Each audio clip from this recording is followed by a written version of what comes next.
Imagine Maria, a single mom working two jobs to support her kids. Life is tough, and money is tight.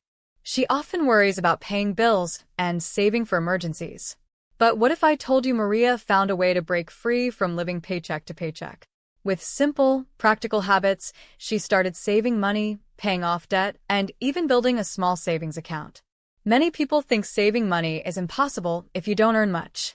But the truth is, small changes can lead to big results. The habits that help people with low incomes save money aren't about cutting out every joy in life. They're about being smart, creative, and consistent. In this video, we'll uncover 7 powerful money-saving habits used by people like Maria. These ideas can help anyone, no matter their income, take the first steps toward financial freedom. Let's dive in. Habit 1. The 24-hour rule for spending. Have you ever seen something on sale and felt the urge to buy it right away? That's how many people fall into the trap of impulse spending. But low-income earners who are smart with their money often use a simple trick called the 24-hour rule. Here's how it works. If you want to buy something that's not essential, like clothes, gadgets, or even takeout, you wait 24 hours before making the purchase. Why does this work? It gives your brain time to cool off. When we shop, we often act on emotions, excitement, stress, or even boredom. Waiting helps you think clearly. After 24 hours, you might realize you don't really need that item. Or you might find a better deal elsewhere. For example, Maria wanted to buy a $50 kitchen gadget she saw online. Instead of clicking buy now, she waited a day. By the next morning, she realized her old gadget worked fine. That $50 went straight into her emergency savings instead. The 24-hour rule is like a pause button for your wallet. It helps you save money, avoid regret, and stay focused on what truly matters. Habit 2. Leveraging micro-income streams. Low-income earners who find financial freedom often have one secret. They don't rely on just one source of income. They create micro-income streams, small ways to earn extra money without needing a lot of time or investment. These streams might seem small at first, but over time, they can make a big difference. For example, Maria, a cashier, used her evenings to take online surveys and earn gift cards. She also sold handmade candles at a local market on weekends. Each month, these small side hustles gave her an extra $100, which she used to pay down debt and build her savings. There are many simple ways to earn micro-income. You can sell old clothes or electronics you no longer use, freelance your skills like writing or design, or help neighbors with tasks like babysitting or pet sitting. You don't need to start big, just look for opportunities that fit your time and strengths. These small streams of income might not seem life-changing at first, but they can fill gaps in your budget, help you save faster, and reduce financial stress. The key is consistency. Even $10 here and $20 there can add up over months and years, bringing you closer to financial freedom. Habit 3. $0 fun. Prioritizing low-cost happiness. Who says you need to spend money to have fun? Many low-income earners discover creative ways to enjoy life without breaking the bank. They focus on $0 fun, activities that bring happiness without costing a cent. For example, Maria found joy in things like family movie nights at home, taking her kids to the park, and attending free community events. Instead of going to expensive restaurants, she hosted potluck dinners with friends. These small choices kept her entertained while saving money.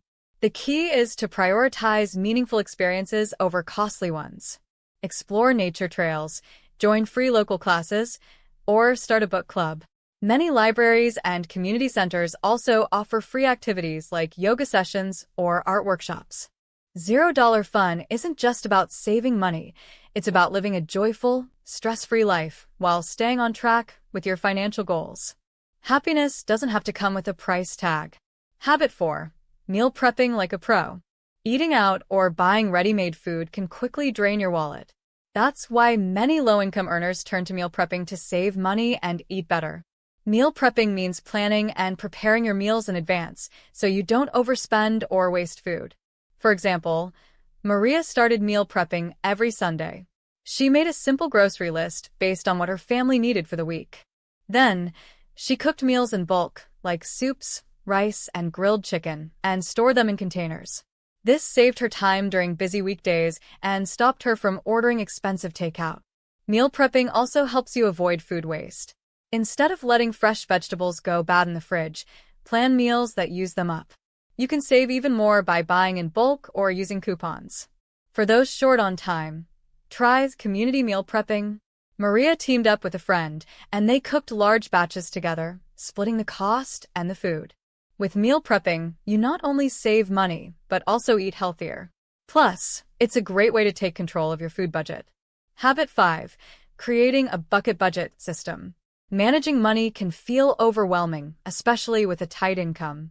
That's why many low-income earners use a simple but powerful tool, the bucket budget system.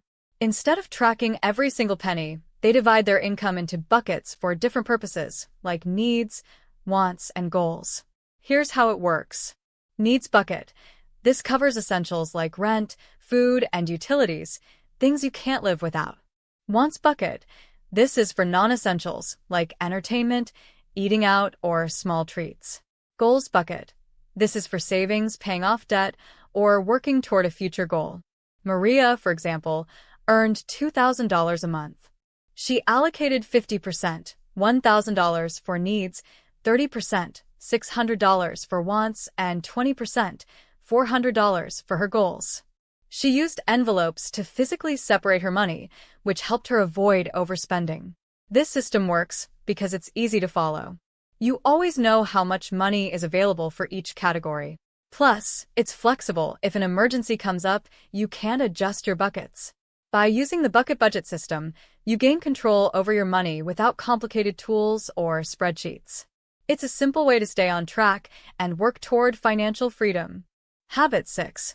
The strategic debt snowflake method. Paying off debt can feel like climbing a mountain, especially on a low income. But some low-income earners have found success with a clever strategy called the debt snowflake method. It's about making small, frequent payments toward your debt using leftover money from everyday savings or extra earnings. Instead of waiting for a big lump sum to pay your debt, you focus on small snowflakes of money. These can come from things like skipping a coffee, selling unused items, or saving on groceries. Every time you find a little extra cash, you immediately put it toward your smallest debt or highest interest debt. For example, Maria had $500 in credit card debt. She decided to apply every small saving, $10 from skipping takeout, $20 from a weekend side gig, and $5 she found in her purse. Over time, these small amounts added up, helping her pay off her debt faster. Why does it work? Small payments reduce your debt balance sooner, meaning you pay less interest in the long run. Plus, it keeps you motivated. Every time you make a payment, you're one step closer to being debt-free. The debt snowflake method is perfect for low-income earners because it doesn't rely on big money. It's about using what you already have little by little to chip away at debt. Habit 7. Learning the art of saying no. One of the most powerful habits low-income earners develop is learning to say no to expenses that don't fit their goals. It's not always easy, especially when friends, family, or social norms pressure you to spend. But saying no is not about being selfish. It's about protecting your financial future. For example, Maria used to say yes to every invitation, like birthday dinners or gift contributions for coworkers. Each small expense added up, leaving her stressed at the end of the month. Eventually, she started practicing polite ways to decline. Instead of attending expensive outings, she offered to meet friends for a free walk in the park or a coffee at home. Saying no doesn't mean cutting people off. It's about setting boundaries. If someone asks you to contribute to something you can't afford, you can politely say, "I'd love to help, but it's not in my budget right now."